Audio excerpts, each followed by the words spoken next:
This week on Extracts, cowboys, trash men, and extra doses of medicinal bourbon.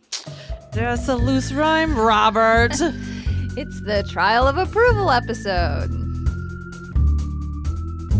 Welcome to Extracts, a podcast where we introduce each other to our fandoms one episode at a time. I'm your host, Erin Cline, an X-Files enthusiastic apologist. And I'm your other host, Stella Cheeks, a forever slut for Star Trek the original series. Each podcast, we pick 2 episodes that fit a cinematic theme, watch them together, and then record our feelings. Our theme this week is Trial of Approval.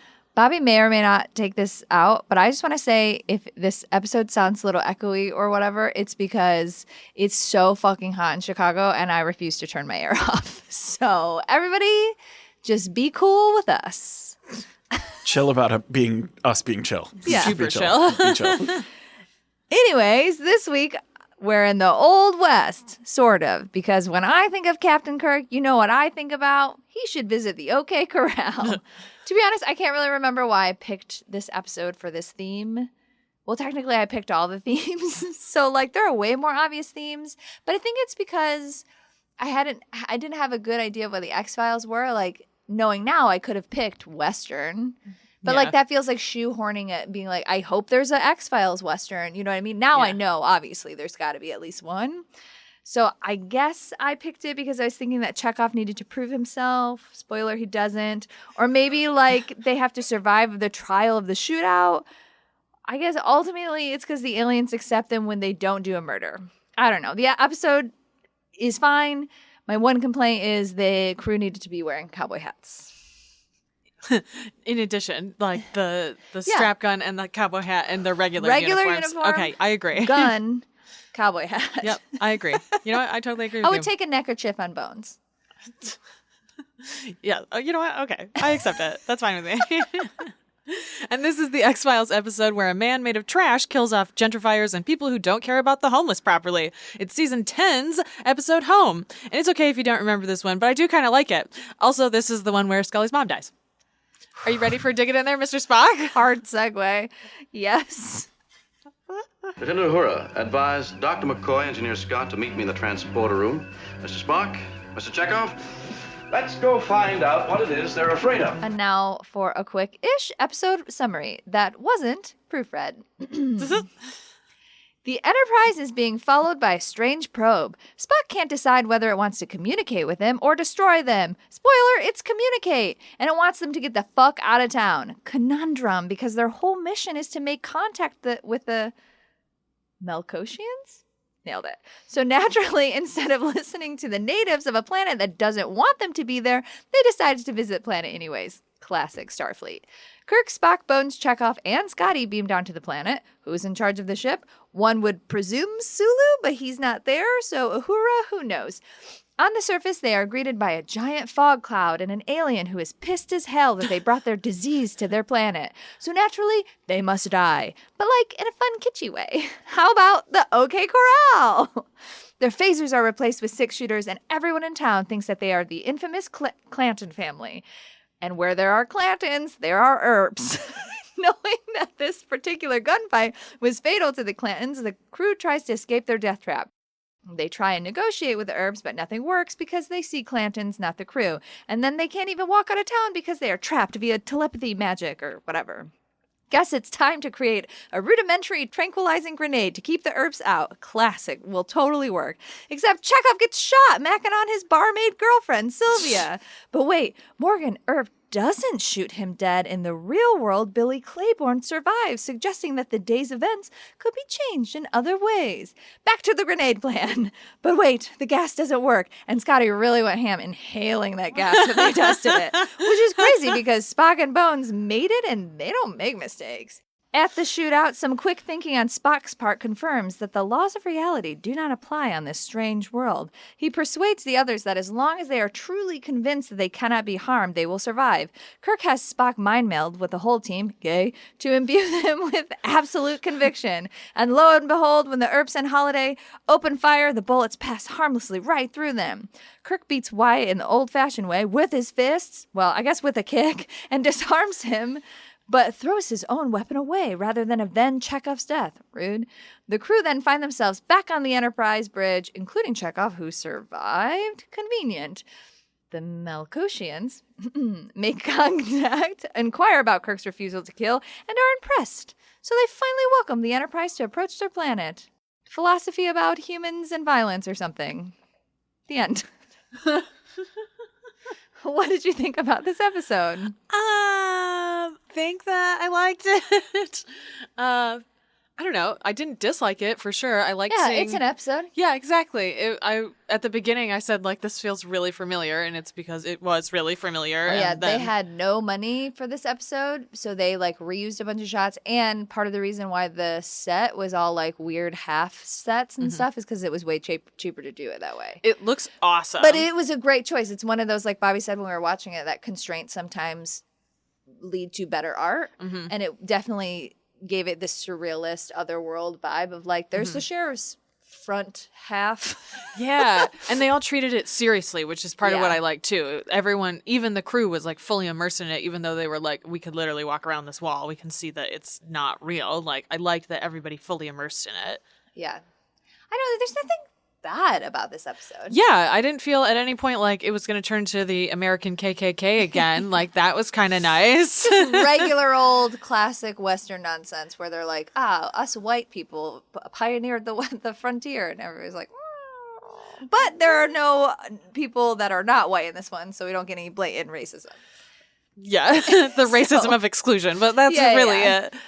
And it's one of those things where, like, I'm sure Bobby will get into it, but like, other than the Enterprise crew, obviously, though even some of the Enterprise crew, like everybody is one of those people that just constantly were in Westerns. And you can tell, like, these are the actors that are in Westerns. Absolutely. They all move and, like, they feel appropriate for this hallucination that's happening or whatever it is. Like, I feel like casting so many people who were so appropriate to the scene, again, leads to the immersion, which I think really helps this episode a lot. I sort of can't remember, and I know there are no real good guys or bad guys in the Wild West, but aren't the Earps the good guys? I legit don't remember. So in modern classic media, when you're thinking of the shitty one that Kevin Costner made or Tombstone, the good one. The good one? Yes. Yeah.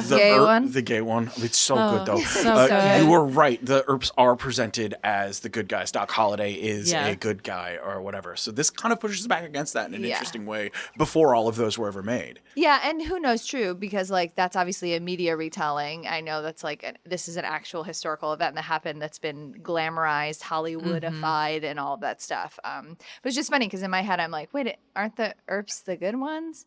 But also like, well, who is a good one? They're just shooting each other and stuff. Yeah, for real. My favorite fun fact about this is that they cut this scene. I don't think they even filmed it. I'm so upset they didn't film it because I think it'd be great. Because Doc Holliday was dying of tuberculosis. Looks like the big thing, right?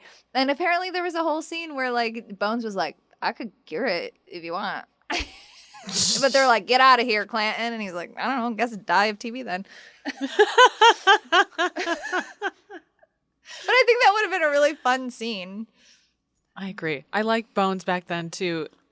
The idea that he just walked in and was like, I'm gonna borrow this stuff, and he was like, Dentist office where it's like teeth pulling by schedule or whatever. And Yes. he walks in and he's just like, I'm just gonna be looking at all of your. Is it okay if I look around? And the guy's like, that stuff's like really potent, and he's like, it'll be fine. I've worked with worse. To you all, perhaps it is. To me and my smoke bomb. I like how they were like, Scotty's going to test it out, and then it went everywhere. Like, it would have, all of them would have passed out. Every single one of them. So, Well, like, lucky them that it didn't work. yeah, I know, right? Scotty was like, you need to test it? I'll huff it. Right, for real. Let I'll me take this. shoot this bourbon. Oh my God. I love to, it's such a Scotty like classic to be like, you know what? You could really grow to like this stuff. And it's like, I think you already grew to like this stuff. Yeah, you're an alcoholic, my guy. I love Scotty in this episode too. I love that line where before he huffs the toxic gas. I mean, I guess it's knockout gas, but like still, he's like, wake me up for the fight though, okay? Yeah. I want to be there to throw down. I'll get high first, but like I want to fight. This is a good Scotty episode. It was a really good Scotty episode. It was also a great Spock episode. Yeah. I loved how much they like relied on him and took him seriously. And even Bones, who did some racisms, was like, yes, we believe in you. This should work. Like, there is an impossibility that it should not have worked. I really enjoyed that. Also so funny for Spock to be like, yeah, I know all about the herbs and shit. Like, why? He was like, I pride myself on knowing herbs history, or not herbs, Earth's herbs history.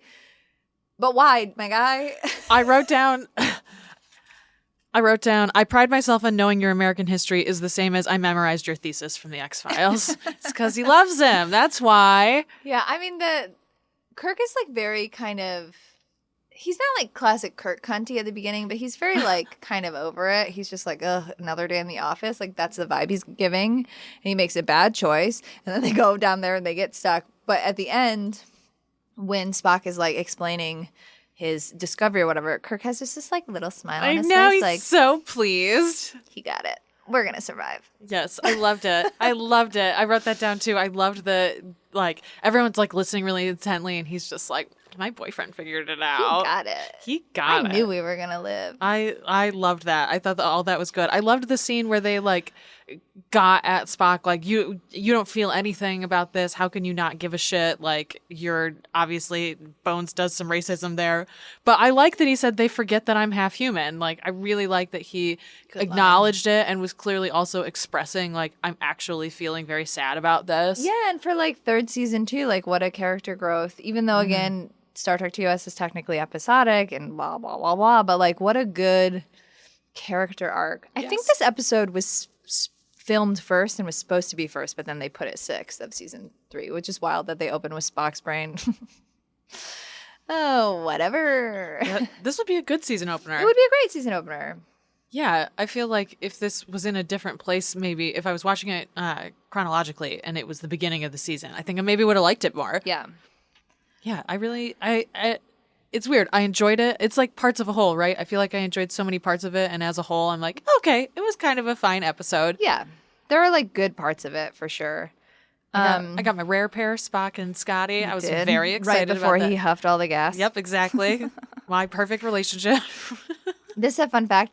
This was DeForest Kelley's 3rd trip to the OK Corral. He was previously in an episode called You Are There as Ike Clanton, another Clanton, and he was Morgan Earp in Gunfight at the OK Corral in 1957. So again, just like he fits in an Old West timey, like totally. Mm-hmm. The writing of this episode was heavily influenced by NBC executives who, for some inexplicable reason, wanted more Chekhov.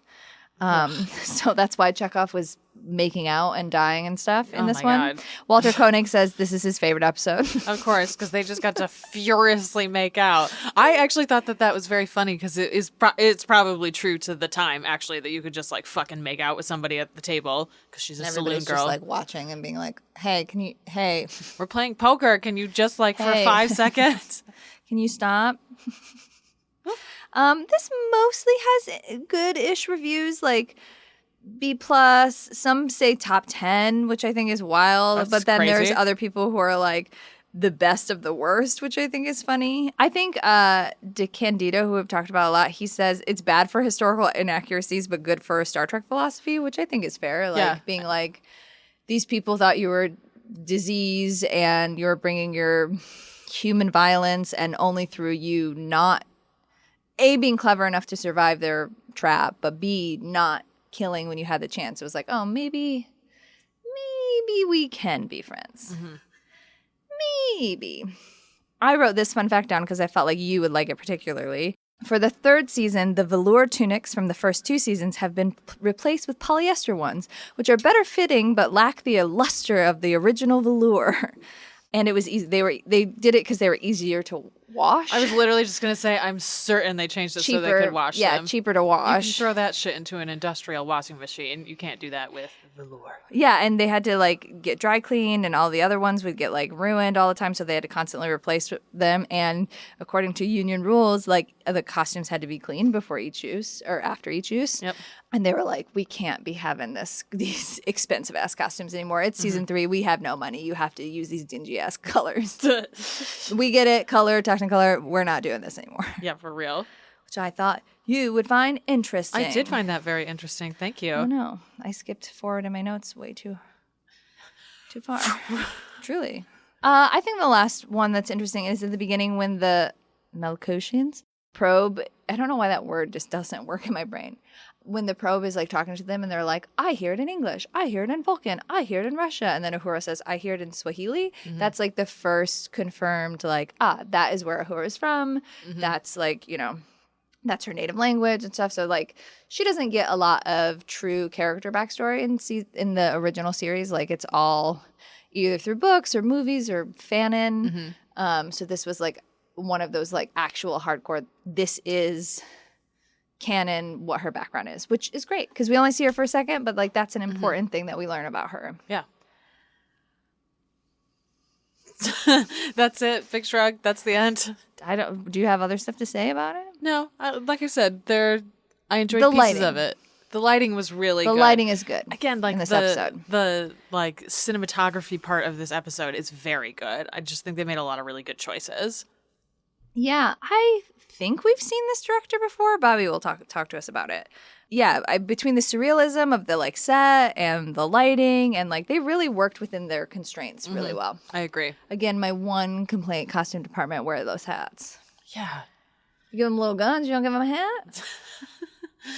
Yeah, and it would have made sense too that they instinctively would have wanted to hide Spock's ears, which they didn't, and they almost always do. When But they I go guess down. when everybody's looking at them, they're like, yeah, they're not real, they're telepathic constructs or whatever, but they're also just seeing the Clantons. yeah, that's fair. That's true. Them Clantons. Damn Clantons.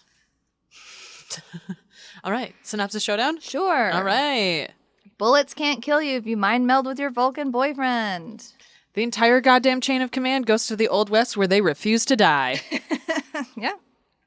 Works for me. Are you ready for... Scully, it's your brother. Something bad's happened. Oh no. Where was the victim found? He's still here. He's there, and his head is in a trash can here. Not even in the proper recycling bin. Oh, sure. Okay. Hey, you're the one that hit me with the like, oh, it's a monster of the week. Psych, it's all about grief and stuff. Yeah, that's true. It is a monster of the week. It's just 2 episodes stitched together. Okay, here's a summary. Okay, so look, the overarching plot of this episode is that gentrifying an area and tossing the most perilous out of their spaces is bad, actually. But also, this episode is about Scully's mom dying and how the shit son is always going to be the one your parent wants, and sometimes you'll just never solve some mysteries. Honestly, this plot really just oscillates between these two situations, and there are some brutal murders and some really good smell acting, actually, of the gentrifiers and the assholes. Scully never solves the mystery of the quarter necklace around her mom's neck when she was admitted, and it's just as grief is never solved. And Charlie also is never fucking heard of again or before because he's the shit son. And then they talk about Totally Normal William. The end. What did you think of this episode? There aren't a lot of times when I need more context, and this was sort of like, it was sort of hard to watch because like I could follow what was happening. It took me a second with the names, the like William, and then her brother's named William, and then also seeing that later when like Mulder's calling and she sees William, I'm like, oh, okay, she's having whatever. She's having feelings and it's making her see stuff. Like women, you know? As women do. As women do. I'm just gonna leave. Yeah, that's what women are like, Bobby, don't you know? So like that took me a second, but overall, like I get the plot, I understand what's happening, but like other than you guys joking and saying Totally Normal William and stuff, like I did not really have a lot of context for that. It is kind of explained throughout the episode, so I get the context, but I don't have the emotional context for it. And also like I don't really have the, you know, I know Melissa dies, but I don't think I ever saw that. Like, No, I don't think so either. you know, so I've seen a lot of Scully's family and she talks about them, but also like because we watch out of order, and I've seen seasons 1 and 2, most of 3, but like because we watch out of order, I don't have the depth of feeling for this particular part of Scully's life. So it's hard to kind of watch it and be like, I feel like I should be having feelings, Yeah. and I'm just not. Yeah, that makes a lot of sense. Like, yeah, obviously grief is hard. I had a very similar situation with my grandpa where I literally was the Scully in that situation, just like sitting and watching him die. So like, I get that. once I had a little bit more context for, I mean, I still don't have a lot of context for like why they gave William up for adoption and stuff, but like, oh, okay, so it's not him calling, she doesn't know where he is, et cetera, et cetera. Really loose parallel between like the trash man's like monologue about like people are trash and her thinking that she treated this kid like trash. Not a great view of adoption and maybe cynical and kind of shitty, but also like I think there are probably a lot of women or people who give their child up for adoption who maybe necessarily don't want to, but feel like they have to. I know for a fact that that's true. So like those feelings of grief are probably really valid. It's just hard because like I've not been there, but also like it does feel like a really fine line to walk and not be shitty about. So the whole like Scully family grief thing. At first when she went away, I was like, oh, Jillian must have had like a scheduling conflict. I thought she was just going to be gone for the episode. And then it turned into, and I was like, all about her bullshit. yeah, because at first I was like, weird choice to have her gone in like this 6-episode season or whatever. But then it was all about her family. And, you know, again, this is season 10. So people were probably, I don't know, you guys can tell me because you watched it as X-Files fans. Like maybe it was really nice to have more of their like relationship and personal stuff and stuff like that addressed. Again, for me, I was just like, what a disjointed episode. It's like 2 well-written episodes. Stitched together. But they are well-written episodes and like loosely stitched together. It's not the worst stitch job, you know? Yeah. Like it does sort of work, and like her mom dying and then being like, I have to go back to work. Like that's a very common response to things. Like I need to have a distraction.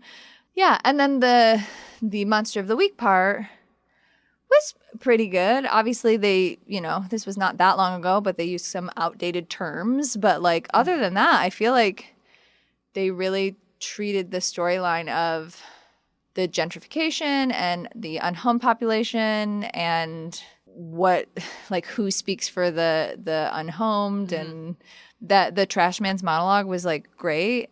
That one moment, I think the best moment in the whole episode, at least in this arc, or like this half of the episode, is when it's like the lady gentrifier who doesn't want the homeless near her. And then the guy who's like, I'm just doing my job or whatever. And Mulder being like, oh, so like you're talking about why you want to do this and why you want to do this. But like, what do the actual people want? And that was just like a very, I like old Mulder a lot. Like I really like every time I watch an old Mulder episode, I'm just like, I like him. Like he's smart. He's really compassionate, actually. He's pretty funny. Like, old Mulder kind of rules. Yeah.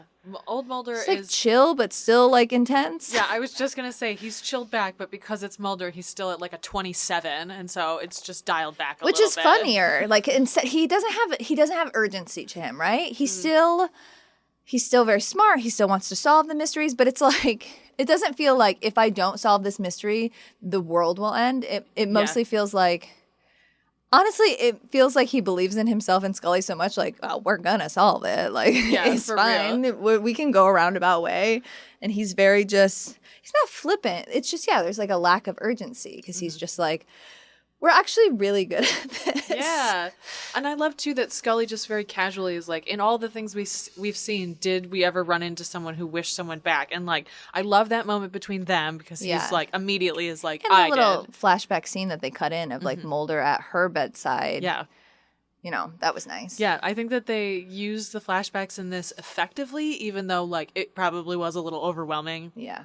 When you don't know anything about Totally Normal William. One of the reasons that I call him that is because of that oh my God, what are they called? The mobile scene where is he telepathic? Because he's half alien or something? Yeah, he's making it move, and so she's like realizing in this moment, like, uh-oh, my child is special. The reason, I can just tell you this because it's not a huge deal, but the reason that she gives him up for adoption is because the government is like, I need this child. We need this like half alien baby. And so she goes to the desert and delivers this baby in like one of the weirdest fucking ways possible with Monica Reyes, who delivers a baby for some reason. And then a bunch of cars show up, and then you learn that she gave him up for adoption. So that's the context that you kind of need for this. And that's kind of all you had at that point. It does feel like the government would still find him, and then you would just not have the responsibility over it. Yeah. I mean, that's the idea, right, though? But you send him into the closed adoption world, and, like, do they really know who he is? Well, like, also if they are like, this kid we adopted has telepathy. yeah. I guess he learned know to what I mean? control it. You do meet him as a teenager, Is right? he like chill? The first episode he's in, I would not describe the situation as chill. Cool. It is damn near the very end of the show. Yeah, Okay. it becomes important later because it's important to Scully, but yeah, he's a very weird little baby. Would you like to know a little about this episode? Sure. There's very little to know about this Yeah, episode. I mean, whenever I even do season 3, and that was like, in the 60s, sometimes it's hard to find shit about it. The trash man, do you know who he was? Do you recognize him at all? He looked familiar, but also it was hard to look at him because he looked gross. Yeah. Like he was supposed to, but he like looked pretty gross. So Yeah. it's like I was like, this guy, but also I don't want to, because like the smell acting was effective. I think that Finally, they listened to your critique. I think the creepiness, like I think that they wanted me to feel more scared in this episode, especially like when they're in the hallway and the golems, I guess, like the tulpa The golems. Tulpa, yeah. But it doesn't really make sense that, like, it makes sense that he would be a tulpa, but not necessarily the other ones that are like falling apart. I don't know. I guess this guy's just magical and he can make like golem, but they're made out of clay, which is also very golem. Whatever, it doesn't matter. It's messy. Mulder was like, tulpas aren't even real, which I also was like, he was like, I do research. I do research in my old age. Even though he fought a fucking Tulpa at one point in one of the best episodes of the series, and forgot about it. I don't think he forgot about it. I think he just likes to feel superior. And I think he was trying to like be like, you don't want to give away right away to the random artist you find that like, or random like, person you find that like, no, I believe you.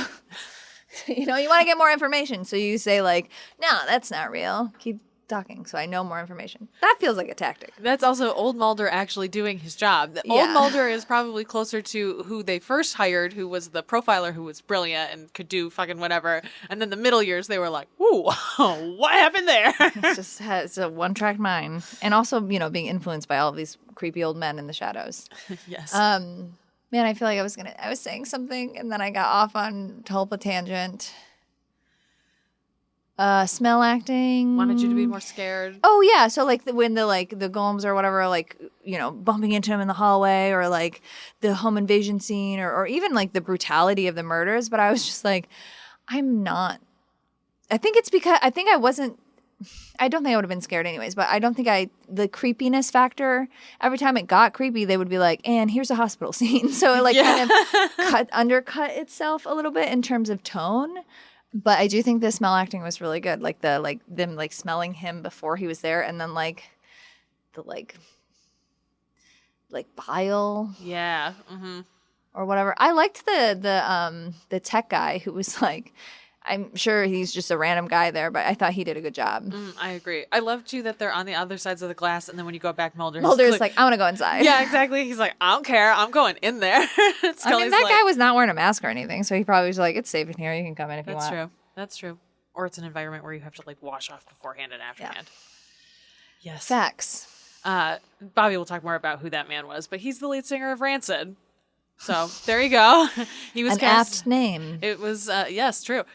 He was cast that way because Glenn Morgan wanted him in the episode because he's a fan of really Rancid. tall. He's really into Rancid. So you're thinking of the Band-Aid nose man, Yes. who is the golem. Yes. The Oh, we're trash talking about the man trash is the man. artist. Yes, right. But the golem looked okay. So now I feel bad for being like he was hard to look at. That's not what I meant. I was talking about the Band-Aid man. Yes. But you were talking about the trash man. It's a fake. Tim Armstrong is also difficult to look at. Yes, agreed. The trash man did a great job. Yes. But like, I mean, it's a very, I feel like, Hollywood style monologue of like, we're gonna tell you that you're bad, and also we're gonna be bad polluters ourselves. Yeah. But I thought that was I thought he was really good. Yeah, he was well cast, honestly. I think Glenn Morgan did a good job putting him in So there. he has a head tattoo. I was like, that's got to be a real head tattoo. Oh, yeah, for sure. This is also, there's almost nothing fucking available about this. So we're going to go with some like factoids, basically. Okay. You should actually go look at the Wikipedia summary because it is about 3 fucking I'm going sentences to. long. What is this episode called? Home again? Home again. Home again. It's longer than 3 sentences. The production is, I suppose. No, the plot is 1, 2, 3. Oh, yeah, but without the plot. 4. Oh, okay. I thought we were talking about plot. Okay, the reception. Yeah, there's like nothing here. There's like basically nothing there. Yeah. Okay. So I'm really pulling things out here. This is the first time that Scully calls Mulder Fox since Tombs, which I we've wrote a seen. note that said, ew. More or less. Unearned Fox. Just That's what I literally thought at the moment was this is kind of an unearned Fox right now, but whatever, that's fine. It was the first time in more than 20 years that they had done that because in that episode he's like, no one calls me Fox, not even my mom, not even myself. And then she calls him Fox in this because she's sad about their baby that they gave away. Again, this is an episode where Mulder says that Atelpa couldn't kill, even though he's literally watched Atelpa kill like a fucking bunch of people from an HOA. Very similar situation, not gonna lie. The X-Files is like, you know what we need? NIMBY's they gotta go sometimes. I don't know, man. Get them the fuck out of here. They also do the iconic X at the beginning of this, which they had not done in like a really long time too. And I love that he's like, yeah, but we're here and we're us, and like they just get to it. I thought that was a very nice part of their chemistry together that they've had for a very long time. Yeah. Also, fun fact, if Margaret Scully was an organ donor, they would not have pulled the plug on her. They have to keep her until she dies naturally because otherwise your organs die. I'm not Catholic. Is it a Catholic thing that you're not supposed to give your organs away? No, it's not. I just wondered. There's some religions that are like, keep them No. for Jesus or whatever. Yeah, no. You can be an organ donor. Cool. Yeah. Catholic Church doesn't care about your organs after you're dead, I suppose. They're like, we can't guilt dead organs. And they don't give us any money. So who cares? So who cares? All right, consensus on this episode is that Home Again, it's dramatic, that it's spooky and fun, and that it's in service of a storyline that sends the characters on a dark personal journey. And it feels, a lot of people say it feels like it belongs in the original series, which I think is true. And I think the stitching together even especially makes it feel like this is how we discover Scully, is these like very stitched together ways. Like you learn about her cancer in this very like flippant way, basically. And like, I also find this episode interesting because there was a point in the series where she cared about the alien baby that she gave fake birth to. Why, if it's an alien baby, does she say our son? Well, listen, his parentage is kind of confusing. It's Fox because they had sex, sort of. He also donated sperm to her when she was doing IVF. And also, it's probably the cigarette smoking man's actual baby. It's really confusing. Okay, I'm sorry I asked. Yeah, it's exactly. There's just kind of a lot going on there. As somebody who has done IVF, I really hate watching any TV shows about IVF. Mm-hmm. Specifically because it's used in a lot of like sci-fi and horror in a horrific way. Yeah, 100%. And it sucks. Mm-hmm. 100%. Yep. Because like you do give up a lot of control when you do IVF. And all of those movies and horror stuff are like, what if we didn't use the sperm you gave or the egg you gave and we did experiments on it and then we just put it in your body? Like, that's fucked up. I get why it's used in horror, but like, I hate it. Yeah, I don't like it either. And especially with Scully in this, it's like unsatisfying in so many ways. And again, it's so confusing and convoluted that it's like you don't actually get a good answer on it. Yeah, honestly, I made a note about how unhomed people are often used in like villain arcs as pawns. Like think about, I don't know, like I think there was like Arrow or something, or one of those CW shows where it's like, oh, the unhomed population are disappearing because the villain is stealing them. Oh, I know that happened in a comic book. That's what Punchline's whole deal was. So if you say like Punchline, you're an asshole. They're used in like as pawns for villains all the time, and it's for like heroes to save or whatever. And I feel like, you know, again, like going through IVF, trying to get pregnant, all this stuff, noticing how fertility and pregnancy is used so flippantly in media also is like kind of upsetting. It's like you start to notice like who is used. It's not like, it's like a parallel of fridging, like who is used for story plots, and it's always people without power, obviously, but like it just sucks. Like, Yeah. I do think overall the unhomed people in this episode were treated pretty well. I love that whenever the monster came by, they were like, deuces, get literally murdered. For real. Like, they knew what was up. I do think that they were treated well overall, at least from my perspective as not an unhomed person. But also, they didn't have like a ton of like one of them had a speaking role or something. Like, so it is interesting that they're used so heavily as a plot device in an episode that is supposed to be speaking for them. Yeah, I would agree with that. I mean, that is sort of also the point, right? Yeah. Too, is that they do not actually have a voice other than Totally. than scram, get out of the way, this guy is coming. I think it would be terrifying both to be in a warehouse full of your stolen art and to look and a painting is gone off of something like that. That dude was way too chill. I would not have investigated. I would have run. I would have gotten the fuck out of there. Girl, like run. that would scare the shit out of me. And also that hallway scene where like he turns around and he's like trying to get everybody out of the hallway because he's a huge And then fucking they're all douchebag. gone. And then you turn around and it's like everybody got raptured. They're just fucking gone. Like Yeah. that would be very scary Yeah, to there was- experience. There was some good use of like horror elements in this episode, but again, it like undercuts itself because like as they ramp the tension up, then it's like, and now we're in the hospital, Yeah. which is scary in its own way, but like just different. Yeah, I think they did a good job trying to make the hospital creepy by her being like the only fucking person who's in this Yeah. room. And so it's just Scully alone with her own grief until Mulder gets there. I do like how they dealt with her being conflicted as a doctor and a daughter. Yeah. Mm-hmm. I like that they addressed that. Yeah, I like that you never get answers. I think that it's a very appropriate thing for grief. It's a really good like parallel of you have a lot of questions. Like she said, I don't have any big questions. I just have some small questions I want answered. And then those become the things that it's like, we'll never, never fucking know. know. Yeah, exactly. Yeah, like the quarter necklace or whatever. My grandmother-in-law, when she died, she had a necklace that it was like connected to her astronomical sign, and no one knew that. No one knew that she like had kept it for this reason. Like no one even knew that she had it. Astrological. Astrological. Yeah, that took me a second. I was like, there's something wrong I with know. that sentence. I said it out loud and was like, this word is not correct. But Keep no going. no one's going to correct me. So that's what we're going to do. That's fine. But no one knew. She also had this like, we found this little straw like voodoo doll and no one knew she had it. No one knows why she had it. And it just became this question of like, where the fuck did this come from? Why did she keep it in the like crevice of the chair that she sat in every day? Like so many questions that we will just Horrifying. never ever have answers to. And like that's what this feels like too, right? On purpose is you get all this shit that you can't have this answer for.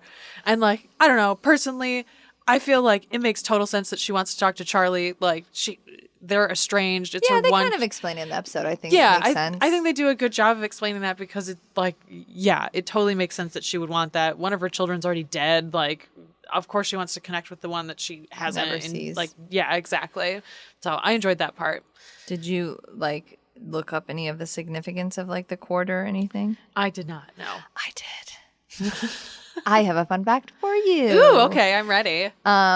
Apparently, Glenn Morgan wrote this, Yes. right? Mhm. Apparently, that happened to him. His mom died, and she had this quarter necklace, and he was like, "I don't know what this is." So he wrote it into the episode, which I think is really cool. That is interesting. Because I Googled it just because I was like curious. Because sometimes I Google things and like maybe we'll talk about it, maybe we won't. And I was just like, "Ooh, I wonder if this is part of like a mythos that I'm missing." And because I was like, not lost, but there was so much in this episode that I was like, "Is this a reference that I'm not getting?" And then I was like, "Nope, it's just a thing that Glenn Morgan put in for his like mom."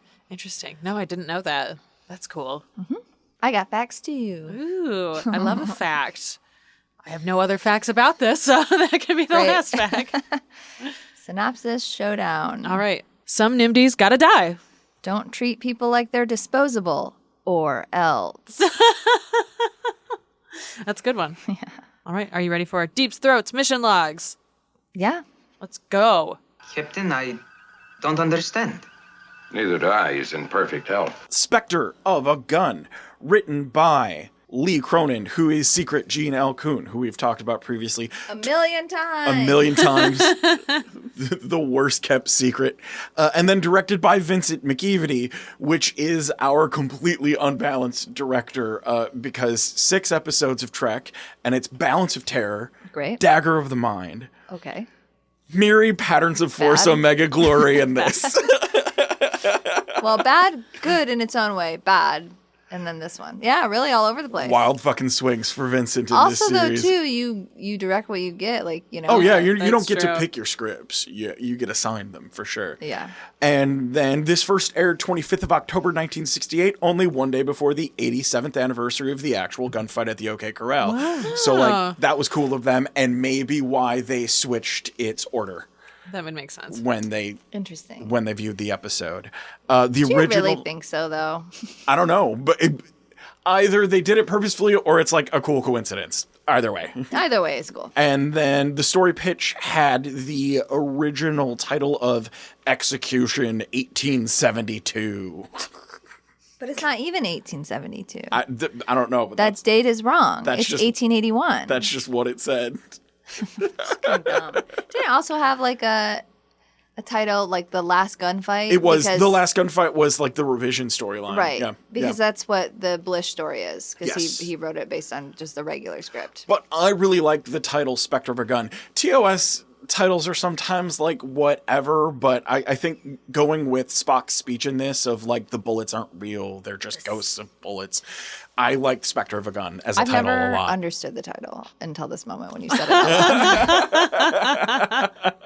So yes, as we've talked about, this is Kirk, Spock, Scotty, and Chekhov, pretty much the majority of the bridge, and they never discuss who's actually running the ship. Why would you? I'll say it's Uhura, but yeah, no, whole chain of commands down there. We just don't talk about it. No reason.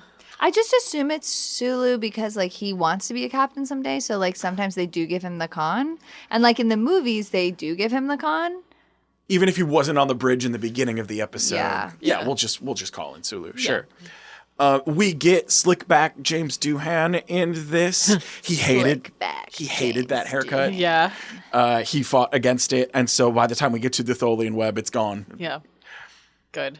There's a detail in this that I think is really cool, and it's really meta in a way that movies and TV wasn't back then. When you go back and you watch that sign that's on like the half sheriff's office, that's in the Star Trek font. That's in the font of the title. Oh. So if this is all supposed to be like pulled from Kirk's mind, it's like a weird meta thing. Interesting. I like it a lot. William Shatner is quoted a few times as saying that dropkick that he used was his favorite Kirk move. I know the Kirk hammer is more famous, but he loved throwing that dropkick. It seems fun to just do a dropkick. It does. For real. Give yourself soft floors because your hips, but like if you can do it and full layout, they are a good time. Fun facts here, the guy who designed the Malkotian mask that you see before and after they like blow up that beacon, you see kind of brain thing. The space brain thing. Those were, or what Malkotians actually look like. That's a guy named Mike Miner. He was a fan of the show, and then I'll read his quote here. He was a fan of the show and an artist, and so he wanted to start working on the show with his art. Gene liked the artwork and had me show it to the art director, Matt Jeffries. Jeffries bought about 20 pieces to use as art objects around the ship. Some of them were critters hanging in McCoy's office and cabin during the third season. A creature head that I did latex in became the Malkotian Inspector of a Gun. I later discovered that in my ignorance, I had stumbled upon the only route by which I could have sold to the show. By bringing in art on spec, i.e. for free. Union regulations prevented the production company from commissioning work from outside contractor, but they could buy existing material. And then he went to work on Phase 2 and the first 2 motion pictures as a conceptual designer. The bad one and the good one. The bad one and the good one. And then a couple notes about our Malkotians here. They go back kind of in the Lost era during the Enterprise B, during Harriman's captaincy, to visit the Malkotians again. And then they join the Federation just before Betazed does. So they actually join the Federation eventually. That's interesting that 2 like telepathic nations join the Federation at the same time. At least around the same time, yeah. That's very interesting. Yeah. And then we see a Malkotian woman briefly in Deep Space Nine in the novel Mission Gamma. So like they're around, but they're not used a lot. It's more of a throwaway thing. Getting into Seems like they could make a lot of money as like a holodeck planet. Yeah. right? Like, we visited have this as well. those, but- That, and you know, the Pleasure Planet with the Alice in Wonderland shit and all of that. Like, we've seen planets like this before where they can just kind of do anything. But no, we have holodecks. We hear as the Melkoshian voice Abraham Sofair, who was also the voice of the Thasian in Charlie X. And then we get to a bunch of cowboys, as Stel talked about. And McCreery's Barber, who we've actually seen a bunch. He was like the boy creature in Miri and Dr. Carter in Omega Glory. His 5 Trek episodes total. Johnny Behan was played by Bill Zuckert. His career started in 1947 and did everything from The Honeymoons to My Favorite Martian, Tora, and Charlie's Angels, all the way through playing Mr. Finkel in Ace Ventura: Pet Detective in 1994. Okay. Seen as Ed, that's Charles Seals. He was Mr.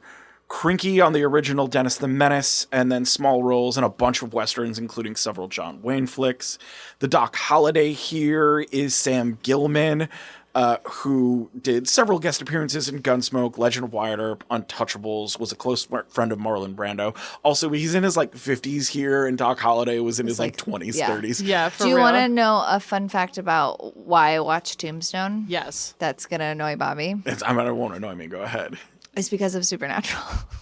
Oh, wow. That's so Because interesting. there's an episode. I bet they referenced it. Yeah. There's an episode where they're in the Old West for something, and Dean makes Cass wear a cowboy hat and makes him say, "I'll be your Huckleberry," and everybody in the fandom was like, "Gay," and I was like, "What is this reference?" And then I watched it, and I was like, "Oh my god, what an amazing performance!" Like the movie itself is good or whatever, but like, what's it? It's Val Kilmer. Val Kilmer as Doc Holliday, just incredible, So just good. an So good. incredible, So good. like truly like.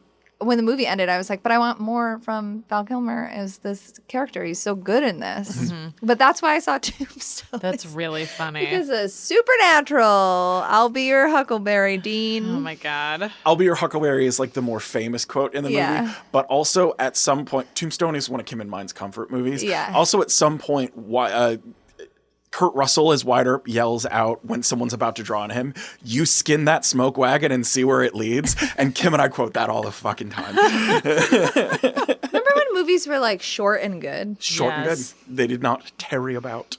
Although that's hard in Westerns. They made a lot of long ass I fucking know, but that Westerns. one is like pretty succinct, I Oh, feel yeah. like. Yeah. Tombstone's great. Yeah. Moving on, as Morgan Earp, that's Rex Holman. Of course, cowboy shit all over his career as well, but also Twilight Zone, Outer Limits, and Land of the Lost guest roles. He was originally cast as Virgil Earp. However, the character playing Morgan Earp was fired after the first day of shooting due to his drug problems. They don't list who that is. Oh, my. And Holman was recast as this role, whereas Charles Maxwell was recast as Virgil. Holman would later come back to Trek for Star Trek V, The Final Frontier. It was his final acting role, and he plays one of the settlers, John. He was like one of the bald older guy in the robes. Yeah, J-O-H-N. Does he like Chacos? Coy. That's a Martian Manhunter joke. Because I read comic books. Because he's Johns. John Johns. And he likes Chacos. Yeah. Sal and I speaking a foreign language to Erin Yep. briefly. So then I just mentioned that is Charles Maxwell as Virgil Earp. So much cowboy shit as well. 10 episodes of Bonanza as 10 different characters. 4 episodes of Rawhide, but also was... Rawhide. But also the voice, the uncredited voice on the radio on 9 episodes of Gilligan's Island. Like anytime someone radioed in on Gilligan's Island, apparently it was him. Interesting. And then he was chairman for his local division of the American Red Cross and Habitat for Humanity. That moves us second to last to Bonnie Beecher as Sylvia. A short career, but a lot of guest roles, like in Twilight Zone, Gunsmoke, several TV guest appearances. But also interesting about her is she grew up in Minnesota, where she dated the young Robert Zimmerman, who then went on to be known as Bob Dylan. So she dated Bob Dylan as a kid. And Sorry then for her. She Yeah, even for real? she even sang on some of Dylan's earliest homemade recordings and is one of the possible inspirations for the song "Girl from the North Country." And then she quit acting because in 1967, she married Hugh Romney, who went on to be known as Wavy Gravy, who was the MC at the first two Woodstocks and like a hippie cultural figure. Wavy Gravy. The two of them are still married, and she now goes by Jahanarara Bo Romney. So she took like a hippie name as well.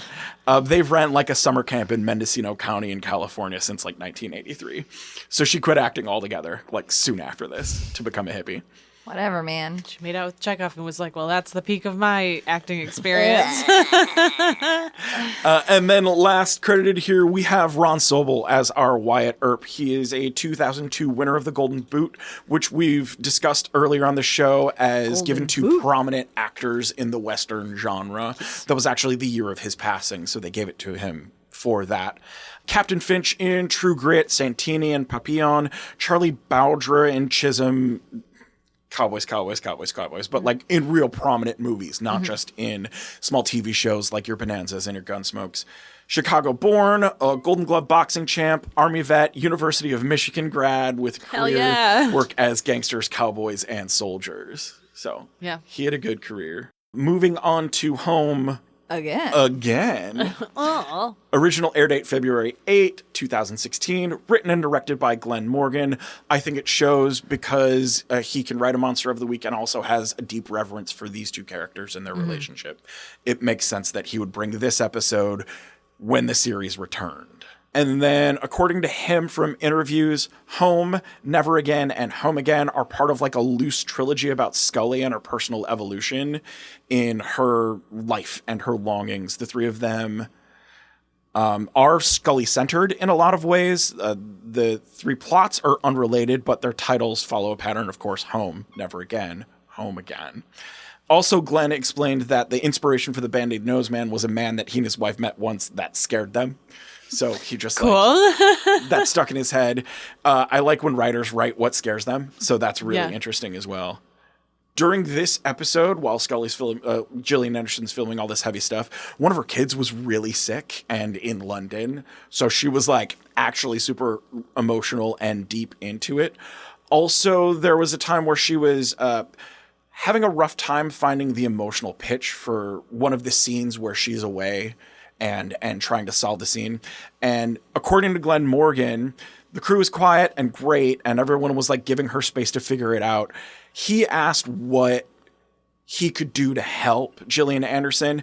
Gillian said, go get Sheila, the actress that has played her mom in 17 episodes or whatever. And they sat down Sheila Larkin, and Gillian just stared at her for a little bit and then was like, okay, let's go. Acting is so fucking weird. Yeah, dude. Yeah. I gotta stare at this lady for a bit to find my emotional resonance. I gotta stare at this woman who's played my mother for over 20 years. I know, but Still, yeah. Acting is still so weird. I'll talk about it later, but this is Sheila's last go, of course. Because she dies. Yeah. But when you never know, man. Some people do just show the fuck back up. Right along that line, when she was given this script, she pushed back. She did not want this character to die. Glenn didn't know what to do. Chris Carter stepped in and told her nobody is ever dead in the X-Files. For real. Except for you. You're not coming back. She could come back in a flashback. That's the other thing. That's true. They do a good job of that people still do come back after they're dead. Quite a lot, actually. I have rawhide stuck in my head. Just talking about serious things in my back. My head is just going rawhide.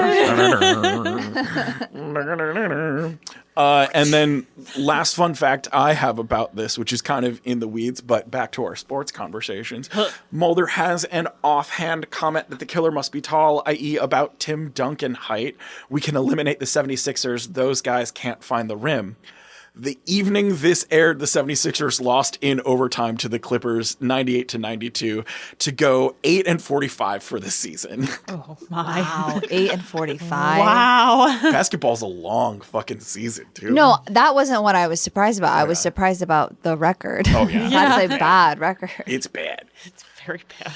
We'll move on to some casting stuff. This is one of the modern X-Files, and so IMDb was already like up and running, so everyone is credited. I'm going to give some high points, but I kind of gave little notes here and there on people. I'm not going to read them all off because that's a lot. A lot of people on this episode.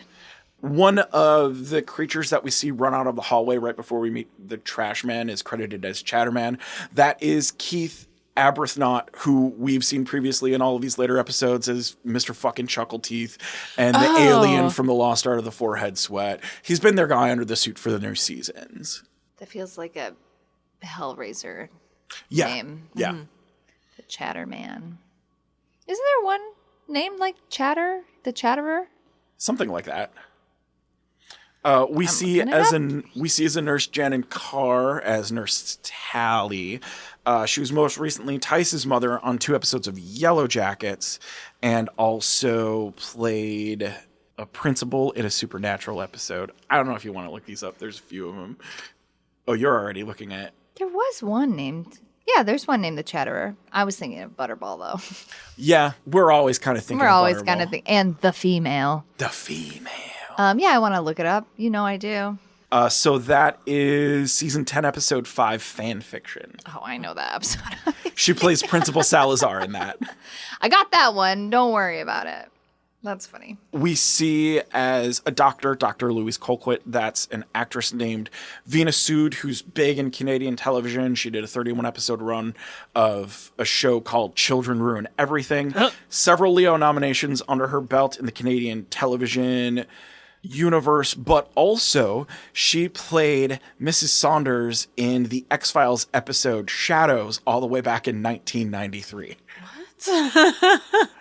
That's wild. So she came back to the series. That rules. After that long, which I think is really fun. Also 2 Supernatural episodes. Season wait, 5. Wait, did you say season 5 or season 10? That's season 10, episode 5. Okay, I was like, wait a minute, that doesn't make any sense. Fanfiction is the second best episode of the whole series. Oh shit. Okay, cool. That's the one where they go to a high school because in Supernatural Universe. This is one I've seen.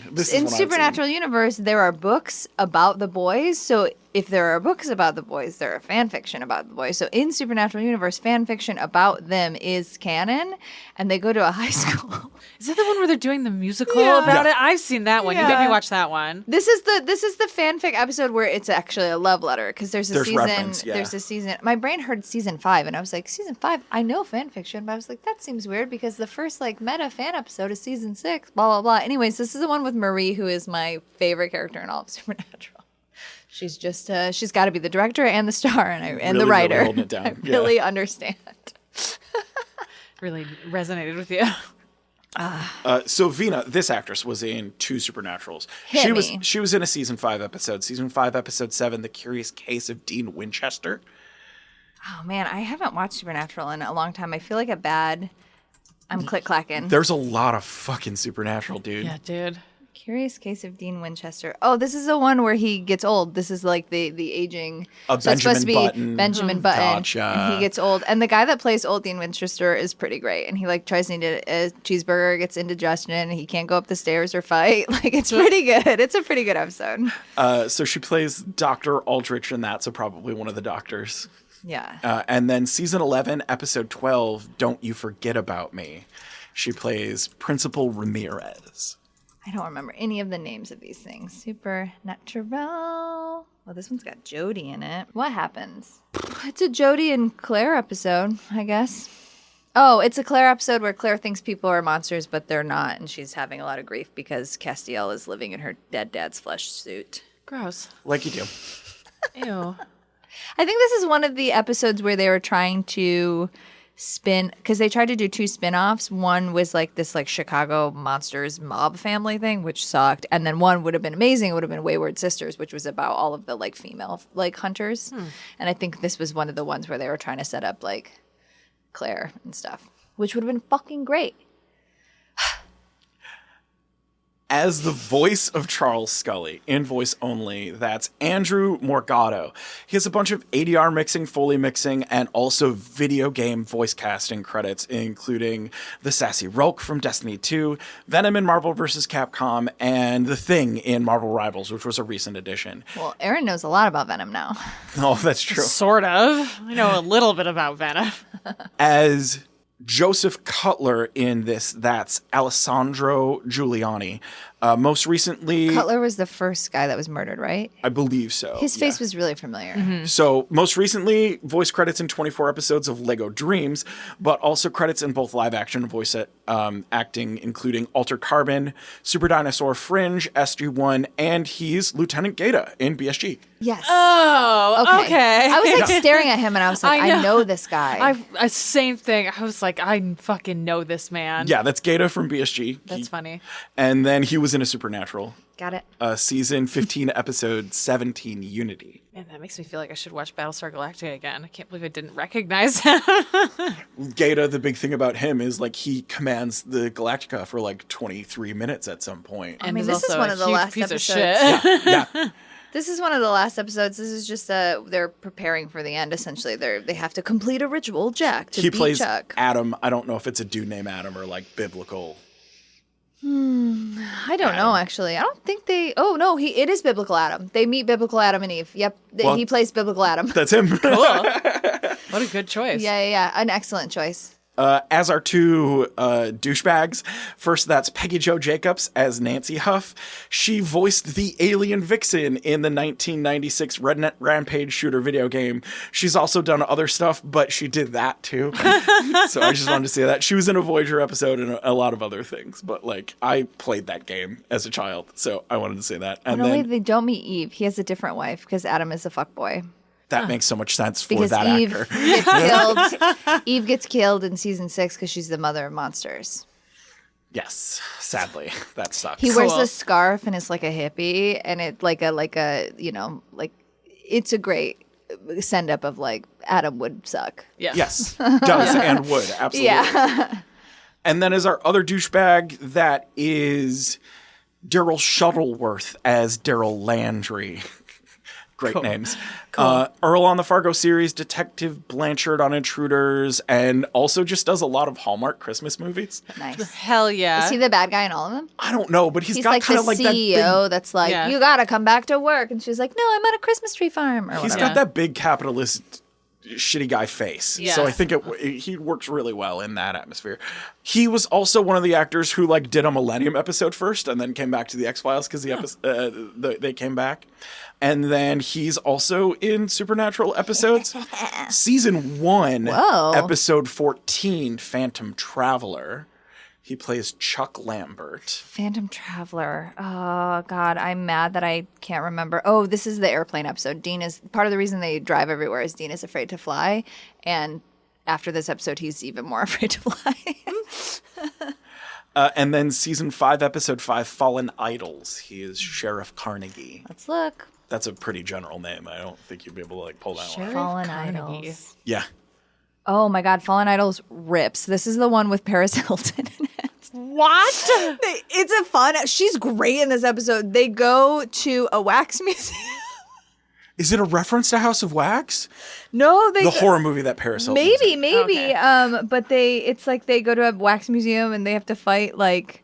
I think this is a Tulpa episode actually. Watch this one? Maybe, but yeah, I'm. Is this like a Tulpa episode? Is it a Tulpasode? Is it a Tulpasode? I don't know, but they do go. They go to a wax museum and they have to fight Abraham Lincoln and they have to fight You Paris gotta Hilton. fight Abraham Lincoln when you go to. Yeah, no, that's a reference. That's a reference to House of Wax. She's It has to be. very funny in this episode. She's like perfect in this episode. She's perfectly cast in that horror movie because it's a dumb summer horror movie and it was like stunt casting and Yeah. she knew it. It's not a tulpa. It's something I don't remember what it is because like a car comes to life too. Like whatever. She's fucking great in it. Oh, I think it's like they fight a lot of gods Yeah, sure. and they make a funny House of Wax reference in this too. Cool. And there are some like teenage girls in it who are like, oh my God, it's Paris Hilton, and then she tries to kill them and they're like, oh my God, we're gonna get murdered by Paris Hilton. It's a fun episode. You know, whatever. Paris is fully back and making music again now. Oh my Yeah. god, she's There is a Tulpa episode, but it's not that one. yeah, she like rules now. Yeah. It's wild.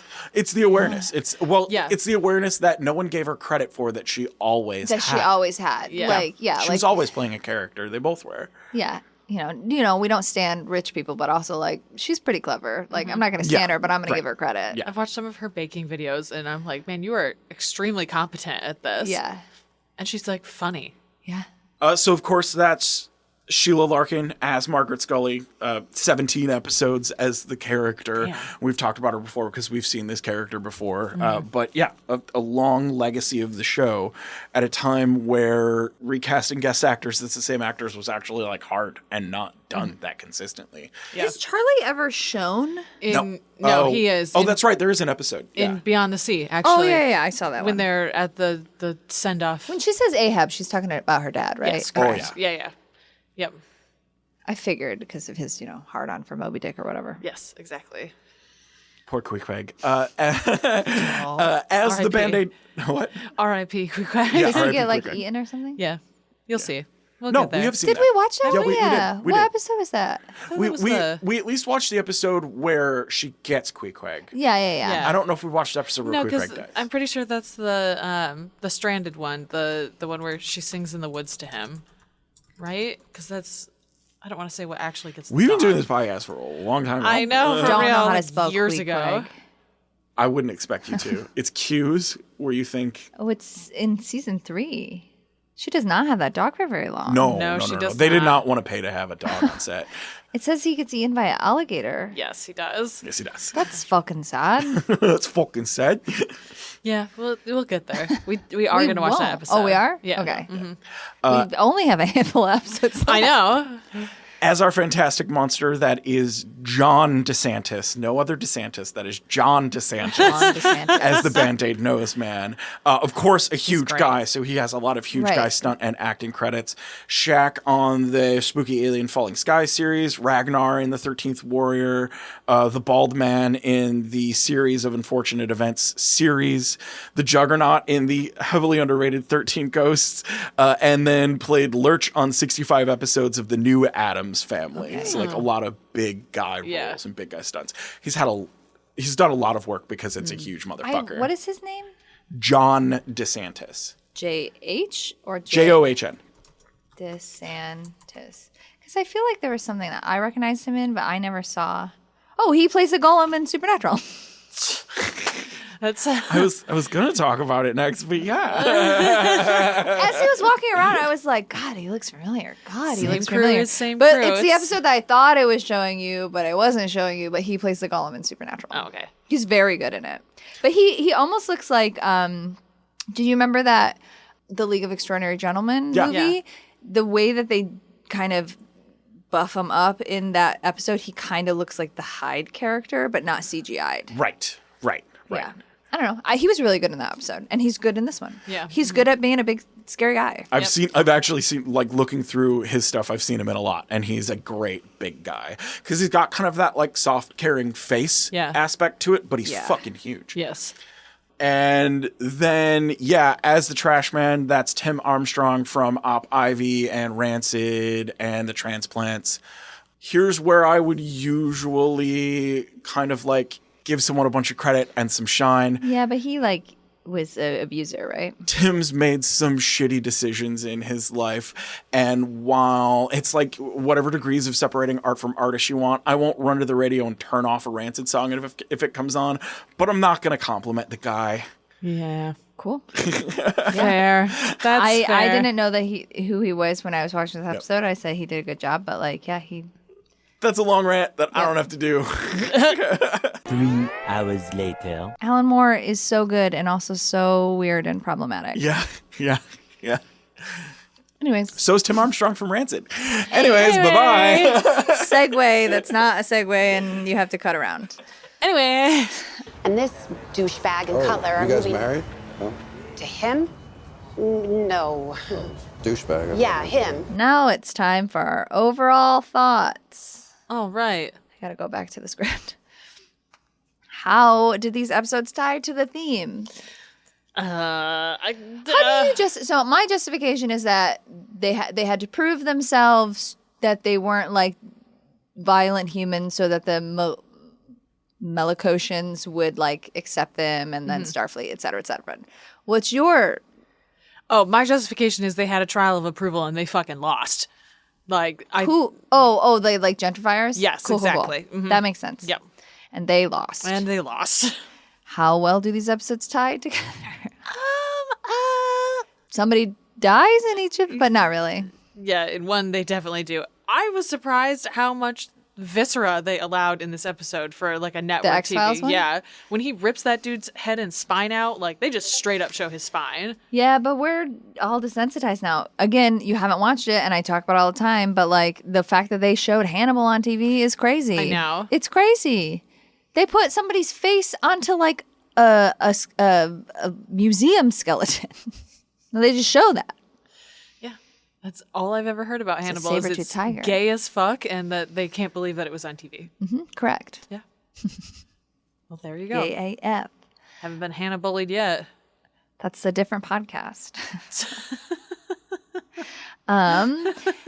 As a super fan, would this episode be on your must-watch list? No, I liked it, but like the things that I liked about it, there are better in other episodes. Yeah. As a super fan, no. It's a good episode, but it's not on my must-watch list. It's funny because you really liked Beyond the Sea when we watched that one too. Yeah, but that's a different...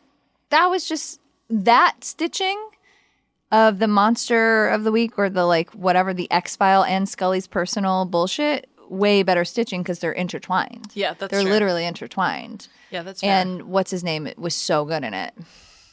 Oh, yes. Wormtongue, Grima Wormtongue, right? That was the same actor, or it just looked like him. I think it just looked like him. I think we googled that, and it's not him. It's what's his name? Brad Dornoff or something. Dorning. I don't remember. Yeah. Dorif. Dorif. Yeah. He's great in that episode. I guess he just gives Grima vibes in that.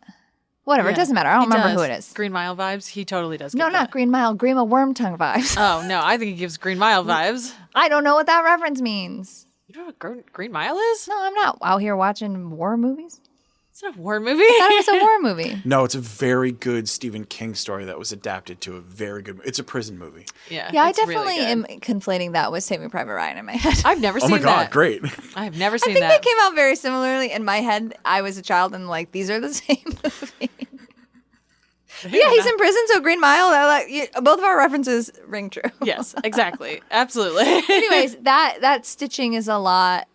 And because it doesn't rely, like you're being introduced as the audience member to a lot of Scully's shit then, instead of you relying on, them relying on knowing her shit. Mm-hmm. Which most people watching it in season 10 do know. I just, I knew bits and pieces. Yeah.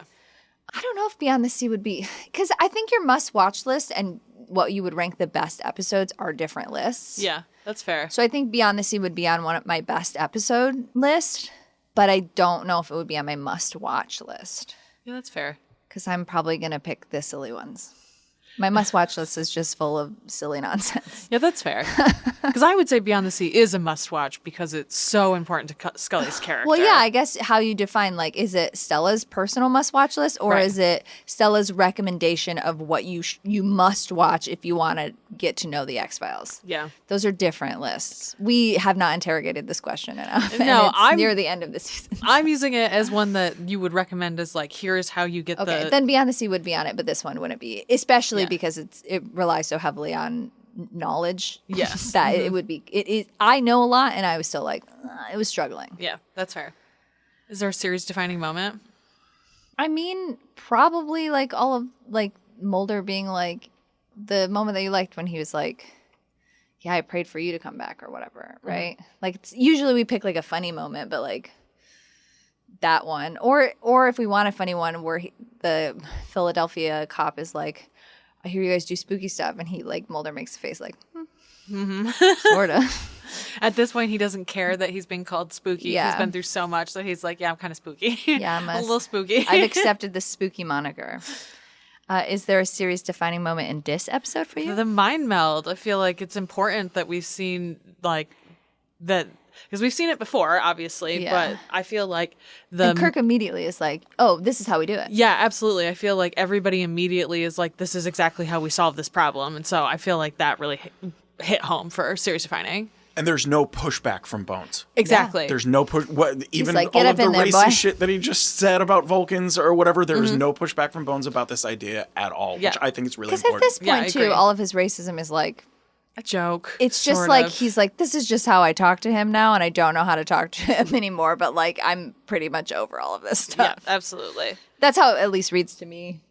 It becomes an inside joke in a way. Does this affirm your OTP? It does not. There's like no Enterprise. Yeah, there's no real Enterprise in Kirk. It's just Kirk trying to get back, which I mean is a thing, but it's not his deep love for the Enterprise.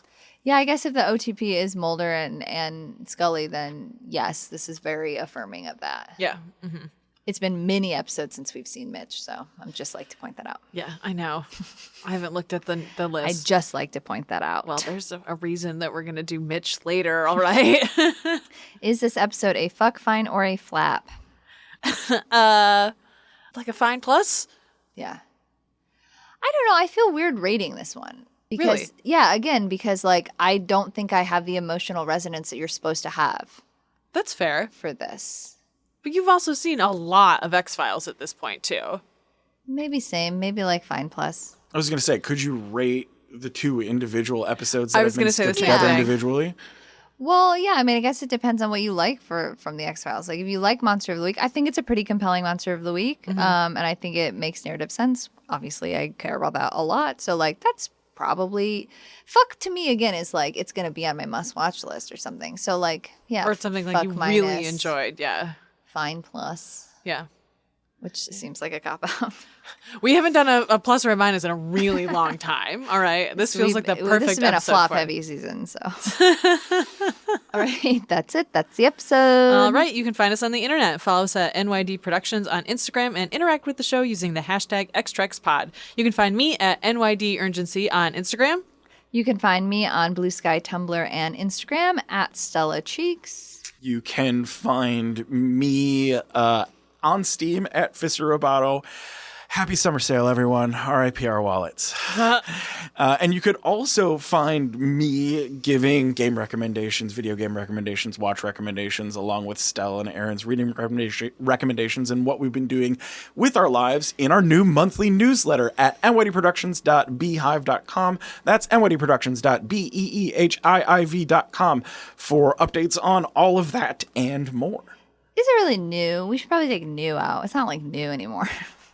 Yeah, we've been doing it for a bit. You can also email 7 us. months. Yeah. This will be our 7th Wow. one. I know, right? xtrexpod@gmail.com with questions, comments, or thoughts about our season or series as we're getting close to the wrap up. And if you want fics where the boys are in cowboy hats, you know I got them. Also, if you want supernatural fics where they're in cowboy hats, I have like 5,000 of those. I would think there would be a lot of cowboy hard-on fanfic Yeah. in Supernatural. Well, because yeah. Dean canonically has like hard-ons for cowboys, so it's like it's a good. Anyways, lot of chaps. And if you want to see where we post some of those fic recommendations, and sometimes Erin reads them and learns a lot about symbiotes and her evolving feelings about fanfic, you can check out our company Discord. Just email us or contact us on any of the social media stuff you heard. We'll send you an I think invite. there's a link on the website. There's a link Yeah. on the website. We got a book club. We got a bunch of different channels. It's the only tweets I see ever in my life now are Misha Collins' tweets.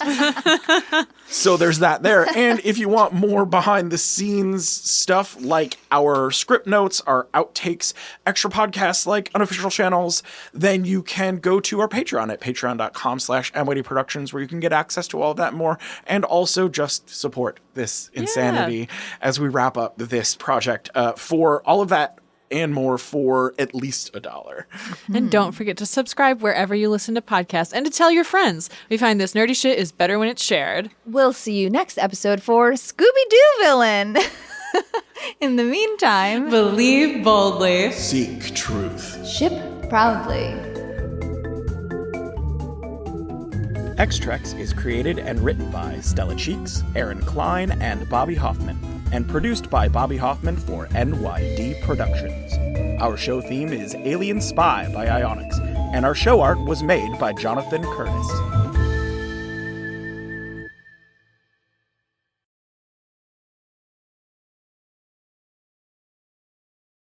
Radamin Rai.